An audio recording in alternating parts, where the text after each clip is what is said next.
December 2023, a courtroom in Tallahassee holds its breath as the judge reads a verdict that will erase a privileged life in a single moment. Charlie Adelson, once a wealthy South Florida periodontist with oceanfront condos, luxury cars, and private vacations, now stands in silence as the sentence is delivered. Life in prison without the possibility of parole. Not for one crime, but for 3. First-degree murder, conspiracy to commit murder, and solicitation to commit murder. The penalties stack one after another, life plus decades, decades plus decades, a future measured only in concrete walls and locked doors. What the judge reads is written in legal language, but what awaits him is something no sentencing order can fully describe. And here is the detail that makes this case so disturbing. Charlie Adelson never pulled the trigger. He never drove to Tallahassee. He never waited in a driveway with a gun in his hand. On July 18, 2014, while Florida State University law professor Dan Markel was ambushed and shot in his own garage, Charlie was hundreds of miles away in South Florida, eating lunch, running his dental practice, and living a comfortable, insulated life. Yet the jury concluded that he was the architect of everything, the man who paid $100,000 to erase another man's life. Now, in 2026, Charlie Adelson is facing something many people believe is more terrifying than execution itself. A life that will never end outside prison walls. To understand why his sentence feels so extreme, you need to understand what led to it, and why Dan Markel became a target in the first place. Dan Markel was not a stranger, not a random victim selected by chance. He was family. He was Charlie's former brother-in-law, the ex-husband of Charlie's sister Wendy. Their divorce had turned into a brutal custody battle over 2 young boys. Wendy wanted to move from Tallahassee to South Florida, closer to her parents and her brother. Dan refused. He had legal rights, the court agreed with him, and the children were ordered to stay in Tallahassee. For the Adelson family, especially Charlie's mother Donna, this decision was unacceptable. Prosecutors later described Donna Adelson as furious, obsessed, and unwilling to accept defeat. In her mind, Dan Markel was not just an ex-son-in-law. He was an obstacle, a barrier between her daughter, her grandchildren, and the life she wanted for them in South Florida. According to the state, that obsession turned into a plan that crossed a line few families ever imagine. Investigators say Charlie and Donna Adelson did not simply complain or hire more lawyers. They orchestrated a murder-for-hire scheme. They used Charlie's former girlfriend, Catherine Magbanua, as a middleman, who then recruited 2 hitmen, Sigfrido Garcia and Luis Rivera. The price was $100,000. The target was Dan Markel. On a summer morning in 2014, Garcia and Rivera drove a rented silver Toyota Prius from Miami to Tallahassee. They followed Dan's routine, tracked his movements, and waited for the perfect moment. When Dan pulled into his garage after the gym, they opened fire. He died the next day. 2 boys, only 3 and 5 years old, lost their father forever. For years, the Adelson family believed they had escaped justice. But the investigation never stopped. One by one, the pieces fell into place. Rivera was arrested in 2016. Garcia was convicted in 2019. Magbanua was sentenced in 2022. Charlie Adelson was convicted in 2023. And in 2025, Donna Adelson was finally found guilty as well. Every link in the chain collapsed. So what does justice look like for a crime like this? Charlie Adelson received life without parole plus additional decades. Donna Adelson received life without parole. The middleman received life without parole. The shooter received life without parole. Only the cooperating hitman received a reduced sentence. This raises a question that forces us to confront our own ideas about punishment. Does life in prison truly fit this crime, or should something else have been considered? Some legal experts argue the sentence is exactly what justice demands. This was premeditated, calculated, and financially funded murder. Charlie did not act in rage. He planned, paid, and attempted to hide the truth. Others ask whether the death penalty should have been pursued instead. Florida still allows capital punishment for first-degree murder, yet prosecutors chose not to seek it.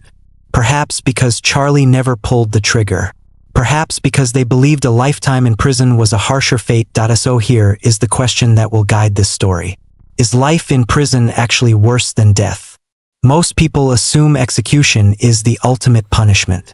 But by the end of this video, Charlie Adelson's reality might force you to rethink everything you believe about justice, punishment, and what it truly means to lose your freedom forever.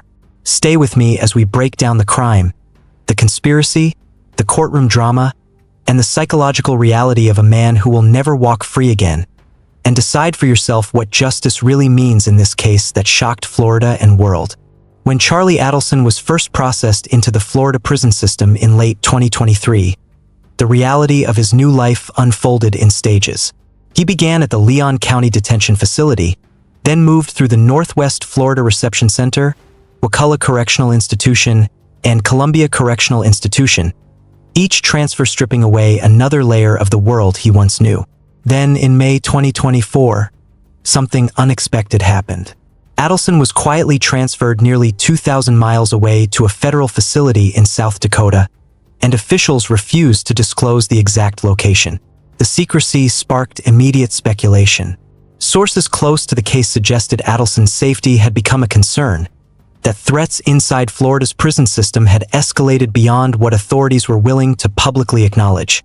During his trial, Adelson claimed he had been targeted for extortion by members of the Latin Kings, and he alleged that Sigfrido Garcia had gang ties that could reach him behind bars. After his conviction, rumors spread that a contract had been placed on him, a cruel reversal of the crime he had financed. The man who once paid others to kill now had to live with the possibility that someone else might be paid to kill him. In South Dakota, Adelson exists in near total isolation. He is separated from his family by distance, bureaucracy, and the rigid boundaries of the correctional system. His mother is serving her own life sentence in Florida. His father is aging and largely absent from public view. His sister remains a figure of suspicion, her future uncertain, and her relationship with him forever changed. This isolation is not symbolic. It is physical, psychological, and permanent. Once, Adelson's life was defined by luxury and autonomy. He practiced dentistry in affluent communities, drove high-end vehicles, lived in upscale properties, and traveled freely. Every day offered choices, privacy, and control. Today, his world has been reduced to a cell, a schedule dictated by guards, and a social environment shaped by inmates who may see him as prey.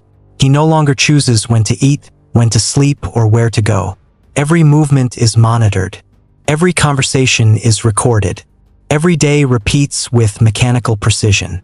Psychologists who study long-term incarceration describe this existence as a form of social death, where identity erodes and time becomes an enemy rather than a resource. Adelson entered prison at 47 years old. With average life expectancy in the United States hovering in the mid-70s, he could spend 3 to 4 decades inside. That means decades of routine, decades of confinement, decades of knowing that nothing will change. There is no parole hearing to anticipate, no release date to count down, only an endless horizon of identical days. For many prisoners, this realization arrives slowly, but when it does, it can be crushing. Experts note that this type of sentence often leads to depression, anxiety, and a deep sense of hopelessness. Without the possibility of release, motivation erodes and despair becomes routine. For a man who once measured success in wealth and status, the adjustment is brutal and irreversible. There are no accolades, no patience, no applause, only silence, steel doors, and the slow realization that the life he built no longer exists in any meaningful form. Every memory of freedom feels distant and unreal. While Adelson adjusts to this new reality, his legal team continues to fight for any possibility of reversal. In early February 2026, his attorneys prepared to present oral arguments before Florida's First District Court of Appeal, submitting a detailed brief that challenged multiple aspects of the trial. They argued the case should have been moved due to intense media coverage, that jurors discussed the case prematurely, that key text messages were improperly excluded, and that his attorney had a conflict of interest because he also represented Donna Adelson. Prosecutors dismissed these claims as procedural noise, insisting that any jury would have reached the same verdict given the overwhelming evidence. Wiretapped conversations, financial records, and the testimony of Catherine Magbanua painted a clear picture of coordination and intent. Legal analysts say appeals in cases with such strong documentation rarely succeed, and even when errors are found, they must be severe enough to undermine the verdict itself. Meanwhile, Donna Adelson filed her own appeal after her dramatic conviction in 2025, a trial that included testimony from her own children describing her as controlling and consumed by anger toward Dan Markel. The jury deliberated for only a few hours before delivering a guilty verdict, underscoring how persuasive the evidence had become. But beyond legal filings and courtrooms, the human consequences of the crime continue to unfold. Dan Markel's sons grew up without their father, their childhood defined by absence and controversy. Raised by the Adelson family, their identities were reshaped, even their last names changed, distancing them from their paternal relatives. Dan Markel's parents, Ruth and Phil, have spent years fighting for contact, testifying about missed milestones and the emotional cost of separation. At sentencing, Phil Markel described the pain of missing his grandson's bar mitzvah and the frustration of watching a relationship fade despite new laws expanding grandparent visitation rights. For them, the sentence was not only about punishment, but about recognition of a loss that cannot be reversed. This context fuels the broader debate surrounding Adelson's fate. Many people argue that life without parole is a psychological punishment harsher than death, a slow erosion of hope that lasts decades.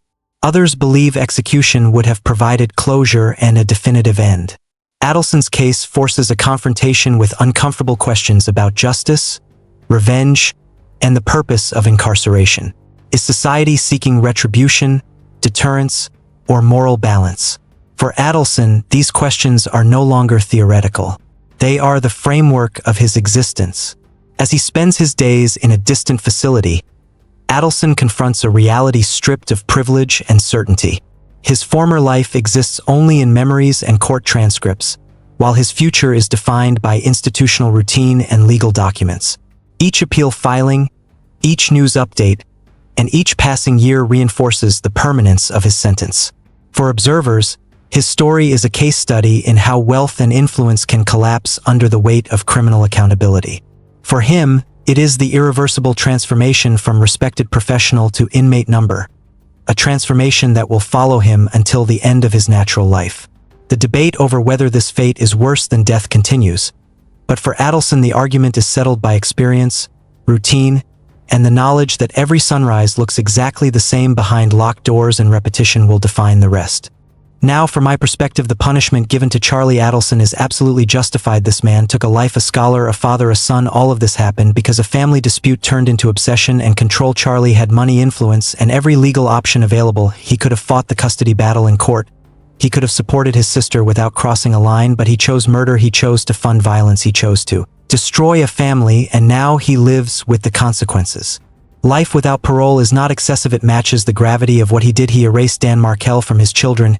He erased a son from his parents, and he showed no real remorse. Some will argue that decades in a cell are cruel, but what about the decades Dan Markel will never see? He did not get a future. He did not get to watch his sons grow up. He died at 41 years old in his own garage because adults could not accept a judge ruling. Charlie now has endless time to think about his choices.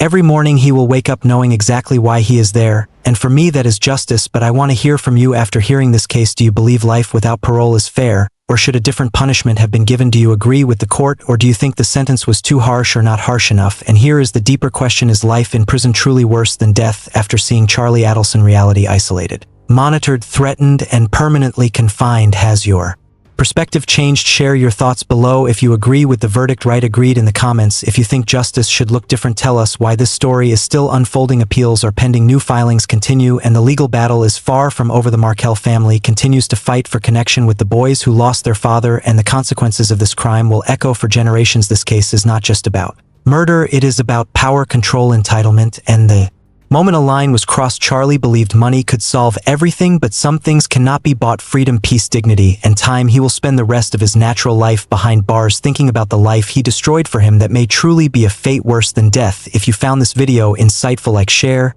and subscribe for more deep true crime breakdowns. Your engagement helps this channel grow and keeps these stories in the public conversation. Tell us what you think about this case and whether justice was served. Until next time, stay aware, stay critical, and stay safe. These discussions matter because they shape how society views punishment, accountability, and mercy. The story of Charlie Adelson is a reminder that decisions made in private can destroy lives in public. The question remains, how should justice be measured, and who truly pays the ultimate price? Let me know your thoughts, and we will explore cases like this together.